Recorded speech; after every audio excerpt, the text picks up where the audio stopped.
November's attempted bombing at the annual Christmas tree lighting over in Portland, Oregon, the city is reconsidering joining the FBI's Joint Terrorist Task Force for the first time since 2005. Last night, the city held its first public hearing on the issue. Now, our next guest, Harris Zafar, is the national spokesman for Ahmadiyya, the Ahmadiyya Muslim Community, and he was at last night's hearing and joins us right now. Harris, welcome. Thank you for having me on. It's good to be back. First off, what ground was covered yesterday? So yesterday, they introduced what the proposal was to rejoin the Joint Terrorism Task Force. They allowed the audience to, which was probably about 200 to 300 people that were there, to voice their issues, their concerns, their favors, or their opposition, and have the breakout groups, about groups of 10 or so, where we could have dialogue and then bring it back to the mayor and to the city commissioner for them to take all the notes back with them. Now, Harris, where do you stand on this? Did you weigh in at all? Are you concerned at all? Would you like to see the JTTF back in your area?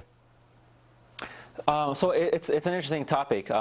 As a member of the Ahmadiyya Muslim community, we're Muslims who believe in the Messiah, Mirza Ghulam Ahmad of Qadian, and our central tenet is we're Muslims for peace, Muslims for loyalty. And part of the loyalty is we want to engage in this dialogue with the government. And we believe that the central theme for being loyal to the country is our primary priority is the security of the public.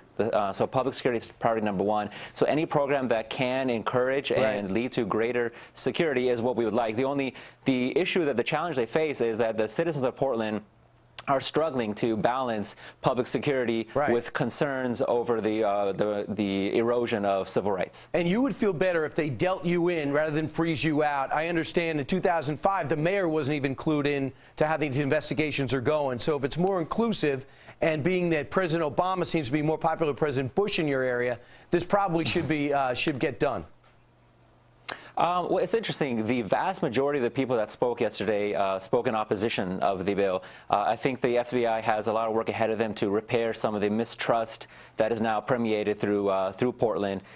So I think the challenge they face is addressing this issue of whether there's going to be erosion or a violation of of civil rights, whether people can trust the FBI. And personally speaking, I think that one of the challenges, the major challenges, to explain to people in Portland what is the city of Portland gains out of this this task force. What do they possibly lose if they don't join the task force? And especially in light of the fact that the police bureau here does have a crime investigative unit. So what does it really entail, and what would happen differently in the failed Christmas tree lighting bombing? And as this moves forward and you have more debates over in February, we want to have you back and see where we stand. Harris Zafar, thanks so much. I'd love to come back. Thank you for presenting your side. Thank you so much. All right, Allie and Steve, tell us what's up. All right, Brian, thanks so much. Attacks on Christians are up and could lead to the eradication of the religion in places like Iraq. Can that happen, and should the U.S. step in? We have a fair and balanced debate about that next. Plus, bad news on this Friday. We might not get our money back.